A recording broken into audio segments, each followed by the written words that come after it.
Olá, meus alunos, vamos aqui responder a nossa atividade, tá? Você aí tá aqui a questão da página 56 do livro Marta Reis, tá? Vou passar aqui e nós vou deixar aqui vocês dando uma pausa no vídeo depois, certo? Que é para você pegar as questões, tá? Você vai pausando o vídeo. Vamos lá. A questão de número 16 dessa página, ela diz o seguinte, né? Tornou-se, né, uma mania a questão do corretivo na sala de aula. Só afastar aqui. A questão do corretivo na sala de aula. Dentre um dos componentes do corretivo que tem lá, ele fala que tem o diclorometano. Diclorometano como solvente. Né? Ele só pergunta o seguinte: qual é a fórmula do diclorometano, pessoal? A fórmula molecular. Nós vamos primeiramente fazer o seguinte: diclorometano, que é o metano? Metano, prefixo met, é um carbono somente.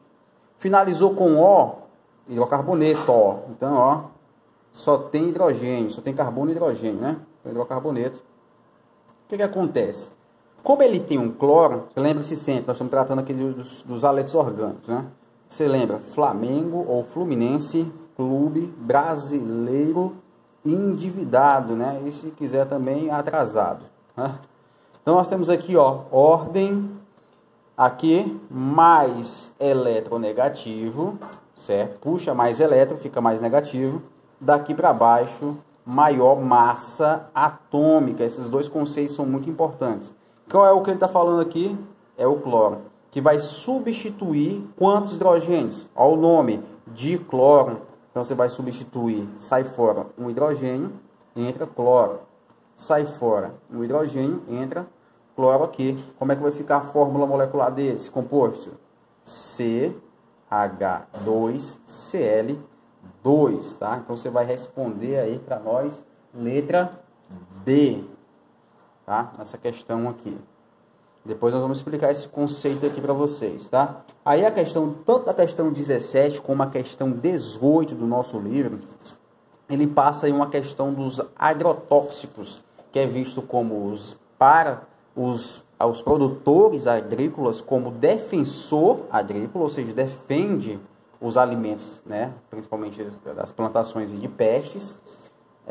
E para os ambientalistas é visto como veneno, né? Tem esses dois pontos de vista aí que nós vamos analisar tanto na questão 17 como na questão 18. Vamos lá.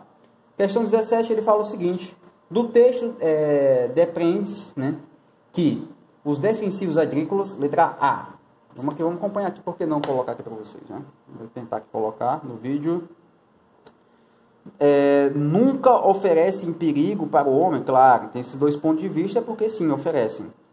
Letra B, não contaminam o solo, pessoal, contamina sim, inclusive com o quesito cumulativo, tá? Vai acumulando. Letra C, são substâncias totalmente diferentes daquelas chamadas agrotóxicos? Não, os defensivos agrícolas são o mesmo agrotóxico, depende do ponto de vista aí, né? Letra D, se usados corretamente trazem benefícios? Sim, claro, né? Se usados corretamente trazem benefícios. Então a resposta correta da questão número 17 é a letra B, ou letra D, certo? Questão 17. Vamos para a questão de número 18 agora, tá? Vou tentar colocar aqui para vocês. A questão do 18, aliás, né? Em relação à equação abaixo, a representada DDT, né? C14H9Cl5 é incorreto, ele quer alternativa incorreta. Letra A, o coeficiente X, aí aqui é a equação, né, pessoal? Essa aqui é a equação. Aí ele fala o seguinte: o único coeficiente estequiométrico que ele coloca aqui, os outros é 1, né? Aqui é 1, se não aparece 1 é porque é 1, né? Se não aparece nenhum coeficiente estequiométrico antes da fórmula, então significa que ele é 1. Então ele tem um X aqui, né? O coeficiente estequiométrico X, letra A, torna a equação corretamente balanceada e é igual a 2. Vamos ver, pessoal. Você vai analisar a quantidade de carbono, tá? Você vai analisar a quantidade de carbono do lado dos produtos é 14. E do lado dos reagentes tem que ser igual a 14. Eu tenho 2 aqui e já tenho, ó, 6 aqui. O que você vai fazer? X vezes 6 mais 2 tem que ser igual a 14. Ele quer saber qual é o valor de x, tá? Para fazer a equação balanceada. Então, x é igual a 14 menos 2, na verdade, menos 2, dividido por quanto? Ó, 6 está multiplicando, vai passar para o outro lado, dividindo. Então, 12 dividido por 6, x é igual a 2. Então, a alternativa A está correta. Ele quer a incorreta, né? Vamos continuar analisando. Letra B. O DDT é um composto orgânico oxigenado. Quem é DDT, pessoal? Quem é DDT? Olha aqui o DDT. Cadê o oxigênio aqui? Eu vejo carbono, eu vejo hidrogênio e eu vejo cloro, mas não vejo oxigênio. Resposta aí, letra B, né?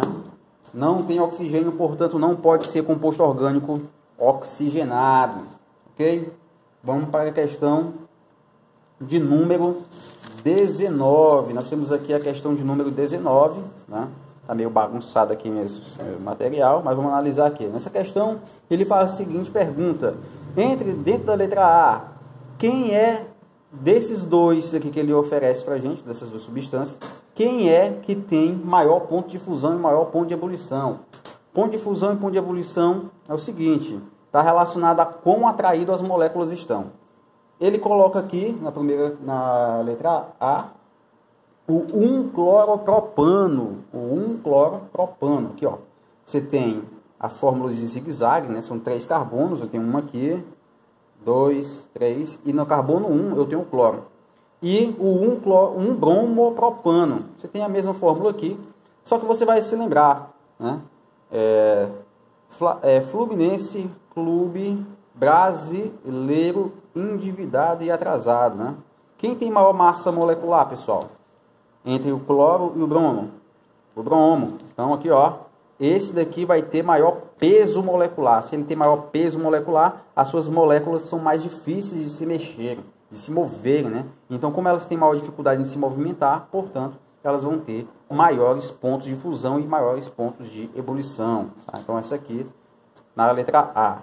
Letra B. Veja bem.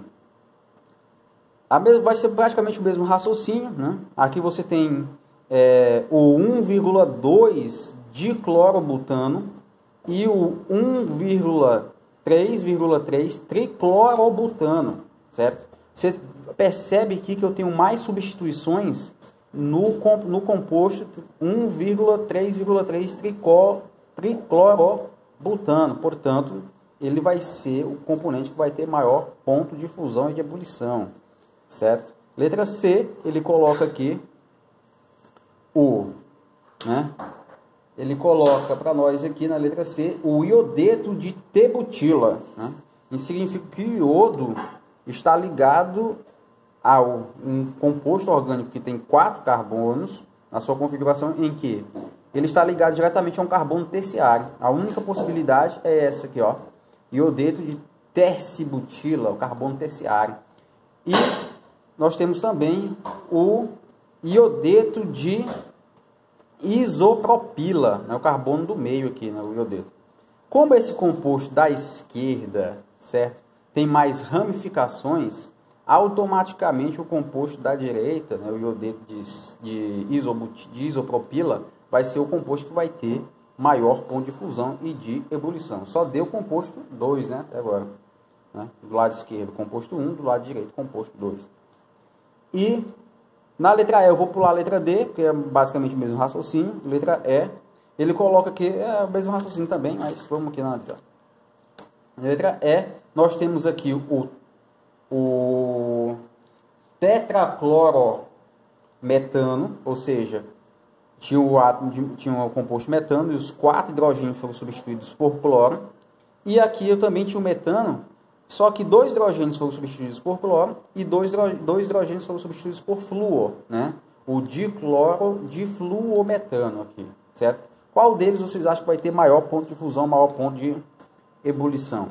Pessoal, se você olhar para o composto da direita, você vai aplicar o mesmo raciocínio, ó.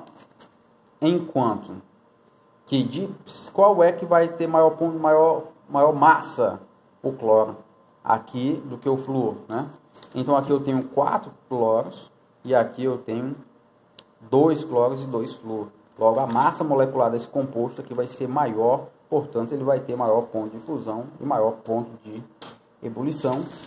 Vamos para a questão de número 20, em que ele apresenta aí, não na fórmula estrutural, como eu já coloquei aqui, mas nas fórmulas, os nomes dessas fórmulas, para falar a verdade. Né? Então, ele coloca aí na letra A o P-fluortolueno. O tolueno é esse composto aqui, ó. É quando eu tenho um metil, já substituindo aqui um hidrogênio do anel benzeno, tá? E aí ele colocou, considerando esse cara aqui, a posição 1, né?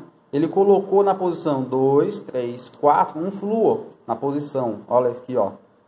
Orto, meta e para, certo? Então ele colocou na posição para um flúor, certo? E aí ele apresentou um ortofluortolueno, ele te apresenta aqui na letra E um metafluortolueno, ele te apresenta só um tolueno na letra D, e ele te apresenta um xileno. Xileno é quando eu tenho, né, duas substituições, e as duas substituições dos hidrogênios ocorrem por radicais metis, tá? Beleza. Óbvio que ele faz a seguinte pergunta: desses aqui, quem vai ter o maior dipolo elétrico, certo? Ou seja, uma parte negativa maior, ou a parte positiva e negativa mais definida, né, no caso. Pessoal, já descarto aqui, o xileno, já descarto o tolueno, nós vamos ficar entre esses aqui, né? As substituições do flúor.